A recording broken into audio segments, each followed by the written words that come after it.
Bonjour à tous et bienvenue aux 5 infos du Real Madrid. C'est la semaine de Ligue des Champions. D'ailleurs, c'est jour de match aujourd'hui. Ça ne nous concerne pas, mais on aura un œil sur ces matchs entre le Barça et le PSG. Et de l'autre côté, on aura Dortmund Atlético. Dans cette vidéo, on va forcément parler du Real Madrid en priorité. Je vais aussi vous donner mes pronostics pour les rencontres de ce mardi. Je ne sais pas si vous êtes comme moi on ressent un peu cette pression de la Ligue des Champions. On sait que le Real Madrid réalise quand même une belle saison, surtout en Liga. Il y a quand même un beau parcours en Ligue des Champions. On a remporté pas mal de victoires déjà en phase de poule. On a remporté toutes nos victoires. Contre Leipzig, c'était un peu plus compliqué. Mais là, on rencontre le lourd City, le favori pour cette compétition, tout comme le Real Madrid. Mais bon, City est vraiment le grand favori pour remporter cette Ligue des Champions. On n'a pas forcément eu de chance lors du tirage au sort, mais bon, on est le Real Madrid, on peut s'en sortir, on peut faire quelque chose de grand contre Manchester City. Au match aller, il y a eu un 3-3 et on espère au match retour de renverser la tendance. Comme je vous l'ai dit, on va parler du Real Madrid. J'ai quelques actualités concernant le Real Madrid. À un moment, il y a une partie où je vais parler des rencontres d'aujourd'hui, donner mon point de vue, mon pronostic. Et on commence tout d'abord par parler de cette semaine, une semaine qui est assez chargée. Mercredi, on joue City, dimanche, on joue le Classico. Je ne sais pas, en tout cas, tous les matchs les plus importants arrivent toujours au même moment. Donc, on va avoir une semaine très intéressante footballistiquement parlant pour le Real Madrid. Donc, juste pour parler de la Liga, on a pris une grande avance sur le Barça, on a 8 points de différence. Comme je vous l'ai dit, le prochain match, ça va être le Classico contre le Barça. J'ai voulu vous mettre cette image pour comparer un peu le calendrier du Real Madrid et du Barça. Donc à gauche, on a le Barça, donc un déplacement au Real Madrid donc ce dimanche. Ensuite, il rencontre Valence, Girona, la Real Sociedad, Almeria, Rayo Vallecano et ils finissent par Séville. Donc il y a des matchs assez compliqués pour le Barça. Donc voilà, il reste très peu de matchs.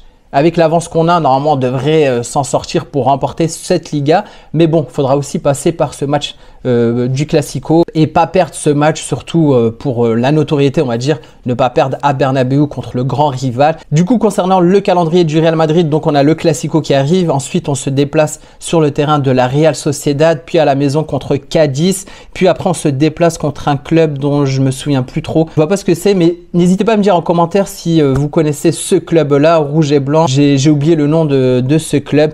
Bon, pas grave, on va dire, c'est pas forcément peut-être une grande équipe. Ensuite, on a le Deportivo Alavés, puis Villarreal.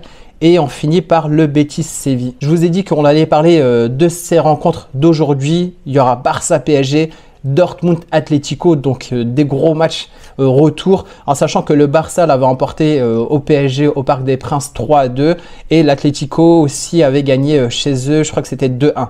Donc une différence de 1 but sur les deux rencontres, sauf que le Barça avait fait la bonne opération de l'emporter à l'extérieur. Donc voilà, je vais donner mon point de vue. Tout d'abord déjà pour Dortmund Atlético, pour moi c'est assez difficile quand même de gagner à Dortmund. Il y a quand même pas mal d'ambiance, ils ont quand même une bonne équipe. Au niveau du championnat, c'est pas trop ça. Ils auraient pu quand même faire peut-être match nul à l'Atlético. J'ai pas trop regardé le match, mais à la fin, il y a eu quand même une tête sur le poteau à la toute dernière minute. Ça aurait pu faire 2-2.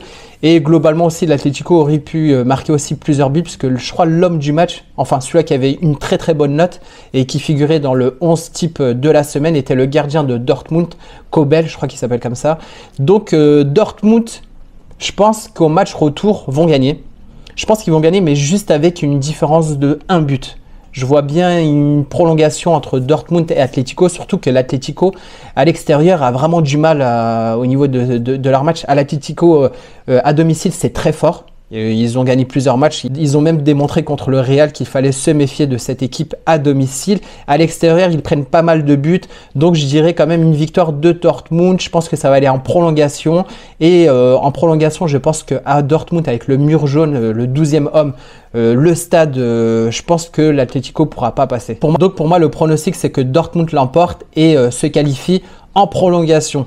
Et maintenant, concernant le Barça et le PSG, comme je vous l'ai dit, le Barça a fait vraiment la bonne opération de l'emporter au PSG. Au niveau statistique, au niveau probabilité, c'est assez dur de l'emporter une fois qu'on a perdu à domicile.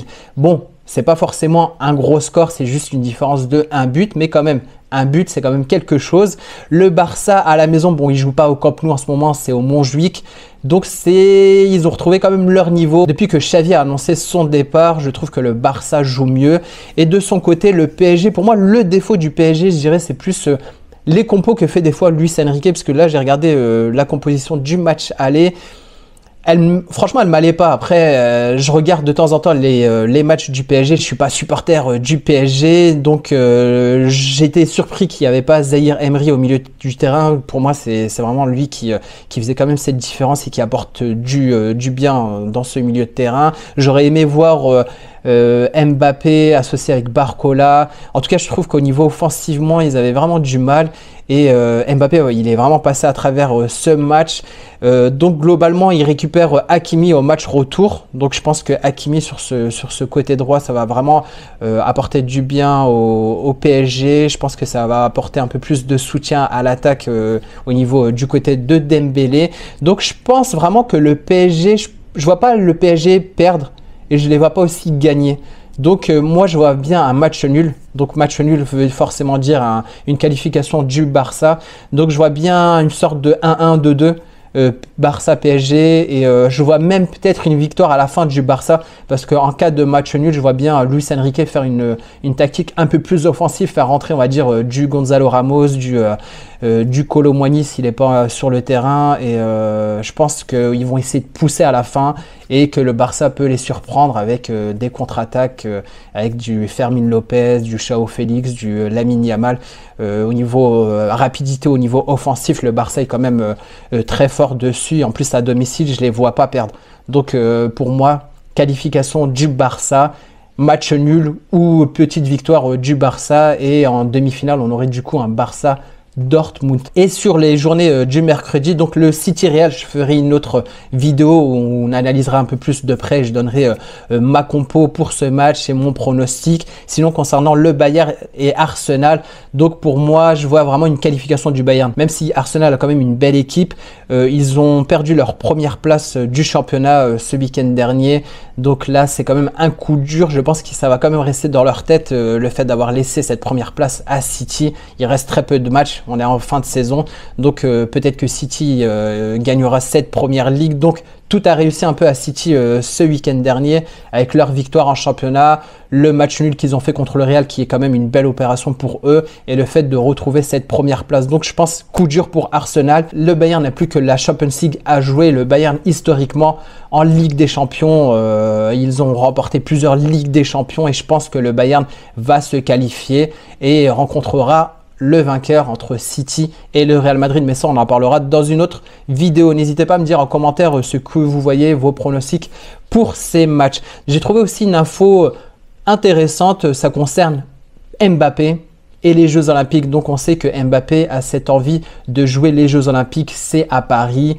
Il l'a dit dans plusieurs interviews que c'était aussi un rêve pour lui. Historiquement, les JO au niveau football, c'est pas là où on a des souvenirs. Pour moi, franchement, j'ai pas forcément des souvenirs des Jeux Olympiques au niveau football. Mis à part celle que Neymar remporte avec le Brésil, je crois que c'était en 2016. Donc, je reviens à cette actualité. Ça concerne le président de la République française, Emmanuel Macron, qui a dit aux journalistes, nous allons tout faire pour avoir une équipe compétitive au JO. J'ai confiance dans les clubs en Europe. Donc, sous-entendu, il parle du Real Madrid parce qu'on sait que Mbappé va venir au Real Madrid, même si ça n'a pas été encore officialisé. D'ailleurs, le journaliste lui pose la question et il dit, est-ce que je fais référence au président du Real Madrid? Exactement, c'est à cela que je fais référence. Donc, il dit concernant Mbappé, je ne lui en ai pas encore parlé, mais j'espère que son club le lui permettra. D'ailleurs, donc il donne déjà un indice du fait que Mbappé a signé au Real Madrid, parce que si c'était avec le PSG, ça aurait été plus simple de discuter avec le PSG. On sait que le PSG avait dit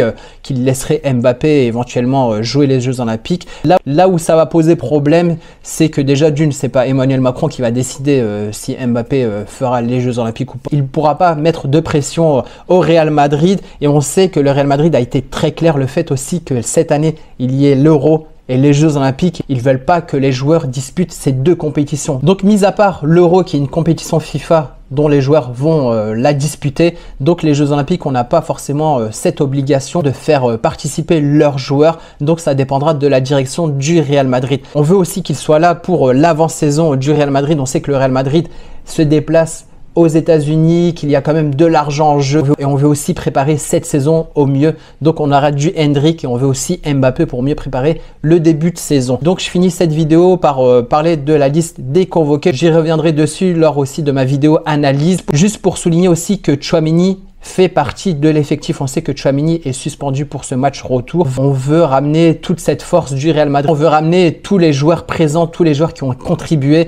Tchouaméni en plus c'est quelqu'un qui a tendance aussi à parler dans le vestiaire. On le voit aussi sur le terrain, il a tendance aussi à donner des consignes, qu'il est comme un porte-parole on va dire du Real Madrid. Donc je pense que cette présence elle est quand même importante pour être tous soudés. Tout l'effectif du Real Madrid est là, mis à part Thibaut Courtois à Alaba. Donc on a aussi Militao qui est revenu de blessure, mais il ne faudra pas s'attendre à ce que Militao soit titulaire. Mais ça, j'en parlerai dans ma prochaine vidéo. Et on finit aussi par une petite image assez sympa. Donc on voit des images de l'entraînement où on voit Toni Kroos. Et ce qui est marrant, parce que c'est un post Instagram de la part de Toni Kroos, il écrit en bas, au moins j'essaie d'être plus rapide. Je sais que Toni Kroos a été pas mal critiqué aussi, surtout la saison dernière, où on critiquait un peu sa vitesse, le fait qu'il soit lent des fois pour la récupération.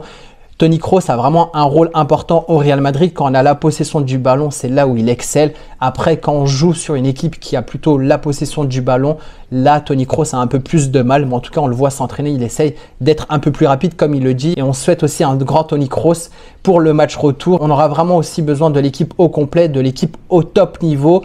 On l'espère, on le souhaite. Déjà, je vous dis bon match pour ces matchs de Ligue des Champions d'aujourd'hui. Et on se retrouvera demain pour parler de City Real. Cette confrontation, on fera l'analyse ensemble. Sur ce, je vous dis à bientôt. Ciao!